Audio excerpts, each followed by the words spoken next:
Hello friends, आज मैं आलू भरे पराठे की रेसिपी लेकर आई हूँ। आपने बहुत आलू भरे पराठे तो हम लोगों के घरों में ऑलमोस्ट बराबर ही बनते रहते हैं। ये बहुत ही सिंपल और इजी रेसिपी है और बहुत ही मज़ेदार भी है। तो इसके लिए मैं ज़्यादा नहीं बनाऊंगी। तो इसके लिए मैंने यहाँ पर 2 बॉइल्ड आलू लिए हैं, एक मीडियम साइज़ प्याज है, एक छोटा सा अदरक का टुकड़ा है, 2 हरी मिर्चें हैं और थोड़ी सी धनिए की पत्ती है। इसके अलावा जो सूखे मसालों की हमको ज़रूरत है आलू में मिलाने के लिए, वो मैंने हाफ टी स्पून मिर्च ली है, 1 टीस्पून मैंने धनिया लिया है, 1 टीस्पून मैंने अमचूर लिया है, 1 टीस्पून मैंने यहाँ पर अजवाइन ली थी और मैंने उसको क्रश कर दिया है, और हस्बे ज़रूरत मैंने नमक ले लिया है।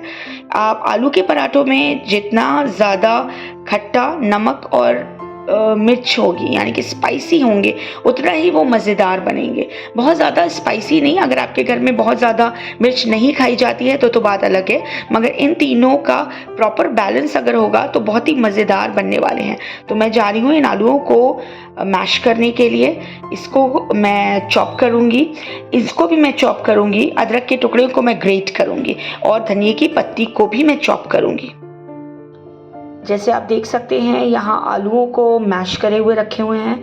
आलू जो हैं, हमारी प्याज जो है वो चॉप्ड रखी है, हमारी हरी मिर्च भी चॉप्ड रखी है, हमारी धनिए की पत्ती भी चॉप्ड रखी हुई है, अदरक को मैंने ग्रेट कर लिया है। इसके अलावा एक चीज़, मैंने 2 गार्लिक क्लोव्स को भी ग्रेट करके रख लिया है, मगर ये बिल्कुल ऑप्शनल है क्योंकि मुझे गार्लिक बहुत पसंद है और इसका इस्तेमाल जो है वो हमारे लिए बहुत फ़ायदेमंद होता है, इसलिए मैं इसको ले रही हूँ। आप नहीं चाहें तो आप ना भी इस्तेमाल कर सकते हैं। चलिए अब हम सारी चीज़ें मिलाएंगे जो मैंने आलूओं को मैश करके रखा हुआ है उसमें।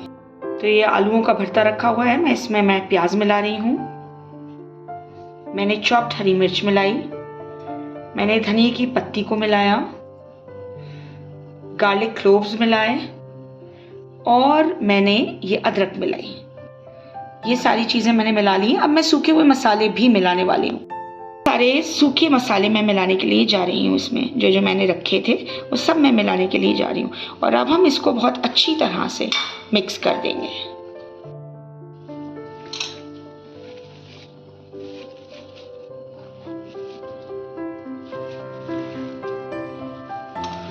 तो जैसे कि आप देख रहे हैं फ्रेंड्स, ये सारी चीज़ें, सारे मसाले, सारी चॉप चीज़ें सब हमारे आलूओं में बहुत अच्छी तरह से मिक्स हो चुकी हैं। अब मैं आटा लेने वाली हूँ। जितनी ज़रूरत है, ज़रूरत के हिसाब से आप आटा लेंगे।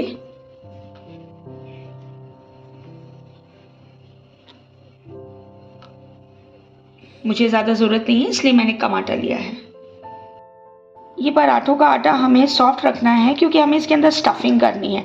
अच्छा, पराठे और रोटी के आटे में थोड़ा सा डिफरेंस ये होता है कि हमारी रोटी का आटा जो है वो ज़्यादा सॉफ्ट होता है कंपैरेटिवली हमारे पराठे के या पूरी के आटे में। कुछ लोगों को मैंने देखा है, इवन मैं भी, पूरी के आटे में मैं नमक भी मिलाती हूँ और मैं उसमें रिफाइंड ऑयल भी मिलाती हूँ, मगर आज फ़िलहाल इसमें मैंने कुछ भी नहीं मिलाया है क्योंकि ये स्टफ्ड पराठे हैं और हमारे आलू की हमने जो मैश करके आलू रखे हुए हैं उसमें हमने ऑलरेडी ये सारी चीज़ें मिलाई हुई हैं। तो अगर हमने नमक मिलाया तो हो सकता है कि अगर आपने उसमें नमक कम रखा है तो आप चाहें तो मिला सकते हैं आटे में थोड़ा सा नमक, मगर अगर आपका नमक ठीक मिकदार में आपने उसमें मिलाया है तो मुझे लगता है कि फिर इसमें नमक मिलाने की कोई ख़ास ज़रूरत नहीं है। अब हमारा आटा ऑलमोस्ट गूंज चुका है, तो अब हम इसको 5 से 8 मिनट के लिए हम इसको रखेंगे रेस्ट के लिए। 5 से 10 मिनट आटे को मैंने रेस्ट के लिए रख दिया था, तो हो चुके हैं। तो अब हम आटे की लोई बनाएंगे। तो अब हम आटे को, जो लोई हमने बनाई है, लोइयां बना के मैंने 3 रख दी हैं, तो अब हम इसको बेलने के लिए जाएंगे। तो फ्रेंड्स, आप देख रहे हैं कि जैसे मैं इसको बेल रही हूँ, क्योंकि मैं जो हूँ वो स्क्वायर शेप पराठा बनाने के लिए जा रही हूँ। स्टफ्ड पराठा स्क्वायर शेप बनाऊंगी। आप वैसे कोई भी शेप रख सकते हैं, आटे की लोई के बीच में भी हम फिलिंग कर सकते हैं, मगर यहाँ पर मैं फिलिंग मैं एक रोटी की तरह मैंने इसको बेल लिया है और मैं इसमें फिलिंग करूँगी, क्योंकि जैसे मैंने आपको बताया कि मैं स्क्वायर शेप पराठा बनाने वाली हूँ, स्टफ्ड पराठा। तो अब हम फिलिंग जो है वो इस पराठे के ऊपर लगाएंगे, अच्छी तरह से स्प्रेड करेंगे, इवनली स्प्रेड होना चाहिए, कहीं पर कम कहीं पर ज़्यादा ना हो, एक साथ और एक जैसा होना चाहिए। तो आपके पराठे कहीं से फटेंगे भी नहीं और बहुत ही मज़ेदार और टेस्टी बनने वाले हैं ये पराठे। और नाश्ते में या अगर लंच में या जब कभी भी आप इवन लंच बॉक्स में भी अगर देना चाहें बच्चों को तो भी उनको बहुत ज़्यादा पसंद आने वाले हैं। ये पराठे हम दही के साथ, चटनियों के साथ सर्व कर सकते हैं। हमारा पूरी तरह से ये जो था आलू, जो मैश्ड आलू थे वो स्प्रेड हो चुके हैं। अब मैं इसको फोल्ड करूँगी। ये मैंने इसको इस तरह से फोल्ड कर दिया है और ऐसे ही मैं और भी अपनी जो लोइयाँ हैं उनको मैं इसी तरीके से करके रखती हूँ और फिर हम बेलेंगे और इसको फ्राई करेंगे। स्टफिंग कर दी थी इसके अंदर और अब मैं इसको बेलने जाने वाली हूँ। आप चाहें तो जैसे मैंने इससे पहले भी कहा था कि लोई के अंदर ही स्टफिंग कर सकते हैं। मैं एक और वीडियो लेकर आऊँगी, उसमें मैं लोई के अंदर ही स्टफिंग करके आपको बताऊँगी। बेलते टाइम हमें एक बात का ख्याल रखना है कि सिर्फ हमें बीच में ही नहीं बेलना है, हमें साइड्स में भी बराबर से बेलन को चलाना है इक्वली, ताकि हमारे आलू जो हैं वो अंदर सब तरफ मतलब उसमें मौजूद रहें। फ्राई करने जा रही हूँ। देखिए कितना बड़ा सा हमारा आलू का पराठा बना है और कहीं पर कोई साइड्स में आलू निकले भी नहीं हैं, कोई फटा भी नहीं है हमारा पराठा, क्योंकि मैंने इक्वली इसको बेला था। अब इसको हम सिक जाने देंगे एक साइड से और फिर हम इसको टर्न करेंगे। तो हमारा एक साइड से ये सिक गया है तो हम इसको टर्न करेंगे और इधर से भी हम इसको सिकने देंगे और फिर उसके बाद हम रिफाइंड ऑयल डालेंगे। तो हमारा इस तरफ से भी हल्का सा हमको सेकना है, ज़्यादा नहीं सेकना है। तो अब हम जो हैं वो इसमें रिफाइंड ऑयल डालने वाले हैं। चारों तरफ हम रिफाइंड ऑयल इसके डालेंगे और इसको पकने देंगे हम अच्छी तरह से। मैंने नॉन स्टिक पैन का इस्तेमाल नहीं किया है, मैंने नॉर्मल तवे का इस्तेमाल किया है क्योंकि इतनी ख़ास ज़रूरत नहीं होती है, ये चिपकने वाला नहीं है। अब हम इसको अच्छी तरह से कुक होने देंगे, एक साइड से अच्छे से ये फ्राई हो जाए। मैंने उसको फ्लिप कर दिया था, मैंने पलट दिया था पराठे को।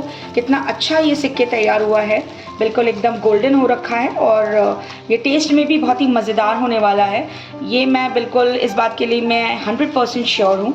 आप इसको अचार के साथ, आप दही के साथ, किसी चटनी के साथ, आप जिसके साथ भी सर्व करना चाहें आप सर्व कर सकते हैं अपने फैमिली मेम्बर्स को। मुझे यकीन है वो बहुत ज़्यादा इंजॉय करने वाले हैं आपके ये आलू भरे जो पराठे हम बना रहे हैं इसको।